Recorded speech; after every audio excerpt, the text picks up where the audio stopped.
नमस्कार दोस्तों, कैसे हैं आप सब। तो आज हम बात करेंगे दोस्तों एमएसएमई सेक्टर के बारे में, जिसको हाल में ही केंद्र सरकार द्वारा कोलेटरल फ्री ऑटोमेटिक लोन दिया गया है 3 लाख करोड़ का। तो हम देखते हैं कि ये लोन क्या ये इनफ है और इससे कैसे वो अपनी वित्तीय संकट से बाहर आ सकते हैं। इसके बारे में हम विस्तार से चर्चा करेंगे आज के इस वीडियो में, तो बने रहिए हमारे साथ। उससे पहले दोस्तों मैं आपको एक बात बता दूं, अगर आप एम्प्लॉयर हो तो आपके लिए अच्छी बात है, अगर आप वर्कर हो तो आपके लिए अच्छी बात नहीं है कि सुप्रीम कोर्ट का जो हालिया बयान आया है उसके हिसाब से अगर कोई एम्प्लॉयर अपने वर्कर को पूरा सैलरी नहीं दे रहा है तो उसके ऊपर कोई चार्जेस या कोई एक्शन ना लिया जाए। तो एम्प्लॉयर के लिए एक अच्छी न्यूज़ है। तो चलिए अब बात करते हैं हम एमएसएमई के बारे में। तो एमएसएमई दोस्तों, इसका जो फुल फॉर्म होता है वो माइक्रो स्मॉल मीडियम एंटरप्राइजेज होता है। ये एक प्रकार से भारतीय अर्थव्यवस्था का बैकबोन है जो हमेशा उसे सपोर्ट करता आया है। आशा करते हैं हम कि करता रहे। तो इसमें दोस्तों ये 2006 में एक अधिनियम आया था और तभी से इसका जर्नी जो है वो स्टार्ट हुआ और अभी काफ़ी ग्रो कर चुका है ये। तो कुछ इसके आंकड़ों पे हम एक हल्की सी नज़र फिर आते हैं। तो टोटल यूनिट्स जो है इसमें दोस्तों वो 63.3 मिलियन है, 63.3 मिलियन, 6 करोड़ 3 लाख हो गए लगभग। इसमें से माइक्रो के 3 कैटेगरी है इसकी, माइक्रो, स्मॉल और मीडियम। तो माइक्रो में जो है वो 63.05 मिलियन कंपनीज आती है, यूनिट्स आती हैं। स्मॉल में जो है 0.33 मिलियन यूनिट्स आती है। मीडियम में जो है 5,000 यूनिट आती है इसकी। इसमें जो एम्प्लॉयमेंट है, जितने लोगों को ये रोज़गार देता है वो करीब 12 करोड़ से ज़्यादा है। तो 12 करोड़ से ज़्यादा लोगों को ये रोज़गार उपलब्ध करा रहा है। जीडीपी जो कंट्रीब्यूशन है इसका दोस्तों वो 31% है। इंडिया के जीडीपी में इसका जो कंट्रीब्यूशन है एमएसएमई सेक्टर का वो 31% है। उसमें से मैन्युफैक्चरिंग का 6.11% और सर्विस का 25% है। एक्सपोर्ट कंट्रीब्यूशन की अगर बात करें तो 45% इंडिया के टोटल एक्सपोर्ट का एमएसएमई से 45% आता है। रूरल एरियाज़ में इसके 59% यूनिट्स है और 41% अर्बन में है। वुमेन लेड एंटरप्राइजेज 14% है। तो दोस्तों इतना बड़ा ये सेगमेंट, इतना बड़ा एंटरप्राइज है ये, एक टाइप से आप कैटलिस्ट कहिए इंडियन इकोनॉमी ग्रोथ का। अब बात करते हैं कि इसकी जो हालत अभी बहुत खस्ता हाल है, बहुत ख़राब आप कह लीजिए कि जैसे कि सारे उद्योग धंधे बंद हैं और इसके जो यूनिट्स हैं, जो माइक्रो यूनिट्स हैं स्पेशली, उन्हें उनके खर्चे तो रुकते नहीं। उनको बिल भरना है, अपना रेंट देना है, लेबर्स के वेजेस देने हैं। तो दोस्तों ये खर्चे तो उतने ही हैं, लेकिन अभी पूरा कारखाना बंद है, डिमांड बंद, मार्केट में कोई डिमांड नहीं है, तो काफ़ी खस्ता हाल हालत है इनकी। तो केंद्र सरकार ने 3 लाख करोड़ का एक कोलेटरल फ्री ऑटोमेटिक लोन जारी किया है। अब इसके बारे में देखते हैं कि ये कैसे मिलेगा उनको, इसके लिए एलिजिबिलिटी क्या है। तो एलिजिबिलिटी जो है इसके लिए दोस्तों वो 25 करोड़ अगर आउटस्टैंडिंग क्रेडिट लिमिट है आपकी और 100 करोड़ अगर आपका टर्नओवर है तो ही ये लोन आपको मिलेगा, तो ही ये लोन आपके लिए है। टेन्योर 4 साल का होगा, जो अवधि है इसकी वो 4 साल की है। 12 महीने का मोरेटोरियम होगा प्रिंसिपल पेमेंट पे, 12 महीने तक आपको कोई पेमेंट नहीं करना है। 31 अक्टूबर 2020 इसकी लास्ट डेट है, अंतिम तिथि 31 अक्टूबर 2020। और सरकार की तरफ से पूरी गारंटी होगी इस पे, इसके प्रिंसिपल और इंटरेस्ट अमाउंट पे। और हमारी फाइनेंस मिनिस्टर का कहना है कि ये 45 लाख यूनिट को केटर करेंगी, 45 लाख यूनिट को इससे लाभ होगा।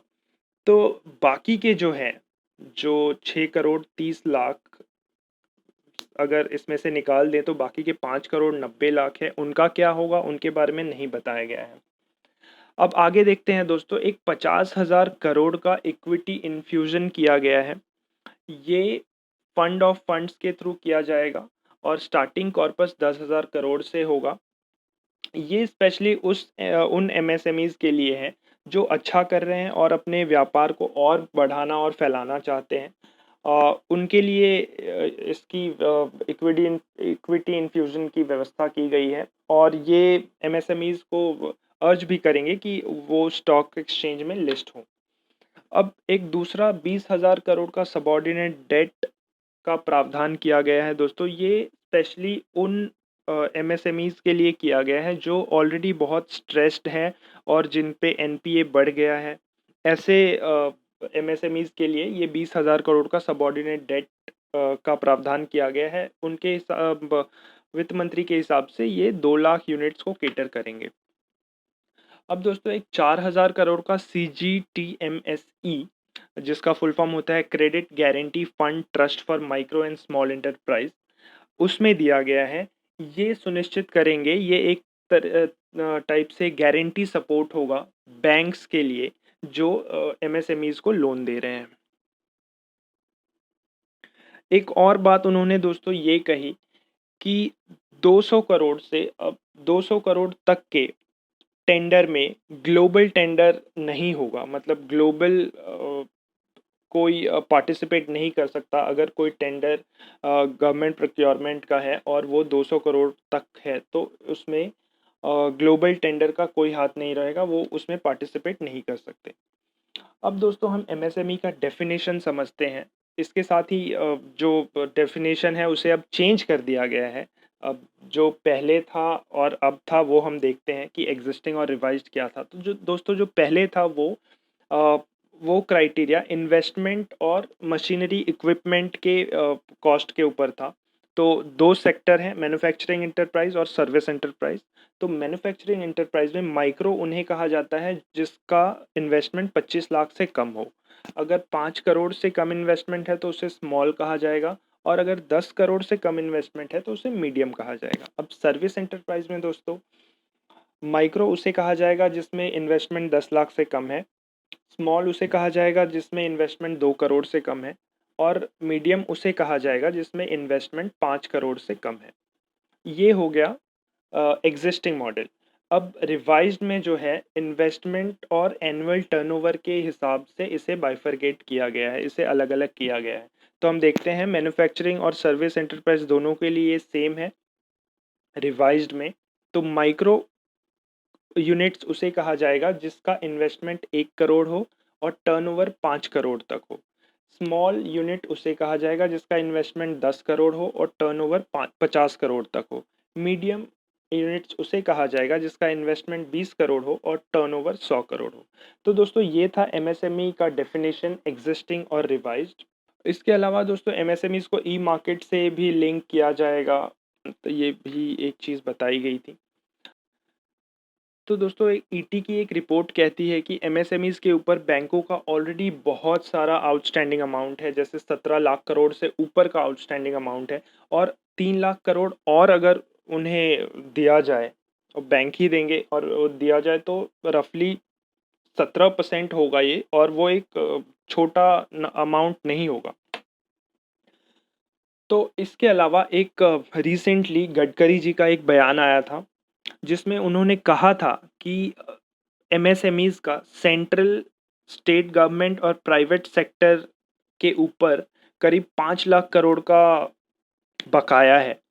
तो अगर गवर्नमेंट इस 5 लाख करोड़ का ही प्रावधान कर दे और ये उन्हें दिलवा दिया जाए, तो ये उनके लिए एक बहुत बड़ी राहत हो जाएगी। हालाँकि सरकारी और सार्वजनिक क्षेत्र की कंपनियों के पास जो उनका बकाया है, उसे निर्मला सीतारमण जी ने कहा है कि 45 दिनों में उसका भुगतान किया जाएगा। इसकी कोशिश की जाएगी, एक्चुअली उन्होंने ऐसा कहा है कि इसकी कोशिश की जाएगी। तो देखते हैं ये कहाँ तक होता है। अब दोस्तों मेरी इस पे राय ये है कि बैंकों का ऑलरेडी एमएसएमईज़ के ऊपर बहुत सारा लोन है, बहुत सारा ऑलरेडी आउटस्टैंडिंग अमाउंट है और अगर ये 3 लाख करोड़ का और उन्हें ये सपोर्ट करती है और उन्हें लोन देती है और अगर मान लीजिए बाद में ये एनपीएज़ हो जाता है, एनपीए में कन्वर्ट हो जाता है, तो इसे सरकार से फिर वापस लेना एक बहुत टीडियस जॉब होगा, ये बैंक्स को भी पता है और वो स्ट्रेस में होंगे इस वजह से। दूसरा जो समस्या है दोस्तों वो है डिमांड की प्रॉब्लम। अभी जैसे हमें सबको पता है कि सारे कारखाने सब बंद हैं, लोगों के पास पैसे नहीं है कि वो खर्च कर सकें। और एमएसएमईज़ में जो भी ये छोटे माइक्रो और जो स्मॉल एंटरप्राइज़ हैं, जो यूनिट्स हैं, वो मेनली ये जो मशीनरी पार्ट्स बनाते हैं बड़ी कंपनियों के। तो टिपिकली अगर देखा जाए तो अभी डिमांड तो है नहीं, और तो इनके पास ना पैसे हैं, तो और लोन लेकर अगर ये प्रोडक्शन करे और करे भी तो ये देंगे किसको, बेचेंगे किसको? सब कुछ तो बंद है, लोगों के पास पैसे नहीं है खर्च करने को। लेकिन एक जो तीसरी बात आप ध्यान दें तो इन कंपनियों के जितनी भी कंपनियां हैं, इनके ऑलरेडी बहुत सारे लोन हैं इन पे, एमएसएमईज के अंडर। और अभी भी इनके वेजेस चालू हैं, इन्हें इलेक्ट्रिसिटी बिल देना है, इन्हें रेंट देना है, और बाकी के खर्चे इनके चालू ही होंगे। तो इनको दोस्तों कैश फ्लो चाहिए, इन्हें अभी कैश चाहिए, लोगों को भी कैश चाहिए। तो सरकार को कोई प्रावधान ऐसा करना चाहिए कि इनको कैश अवेलेबल कराया जाए, ताकि इनके वो खर्चे कम हो सके, इन पे बर्डन कम आए। और सरकार ने जो अभी प्रावधान किया है उसके हिसाब से इनको और लोन लेना है, और अगर ये और लोन लेते हैं तो और उनके ऊपर स्ट्रेस बढ़ेगा, तो धीरे धीरे जाकर 3-4 साल में तो इनकी हालत बहुत ख़राब हो जाएगी, या 1-2 साल बाद ही इनकी हालत बहुत ख़राब हो जाएगी। तो दोस्तों, मेरा मानना है कि सरकार को कैश फ्लो उपलब्ध कराना चाहिए लोगों को भी, और इन छोटी कंपनियों को भी, अ, और एमएसएमई सेक्टर को भी, क्योंकि इन्हें कैश की ज़रूरत है, लोन की नहीं। लोन एक टीडियस चीज़ है, जो अगर मान लीजिए लोन होता भी है तो अब वो उसका एक प्रोसेस है। आप फॉर्म भरो, फिर आप डॉक्यूमेंट्स दो, फिर एक टाइम लेता है, फिर ये थोड़ा लंबा प्रोसेस है। तो कैश फ्लो इन्हें होना चाहिए, और इसकी त्वरित उपलब्धता करवाई जानी चाहिए केंद्र सरकार के द्वारा। ये मेरा मानना है। आपका क्या सुझाव है, आप वो बताएँ हमें, और कमेंट बॉक्स में ज़रूर लिखें, और आपको वीडियो कैसा लगा वो ज़रूर बताएँ हमें। थैंक यू दोस्तों।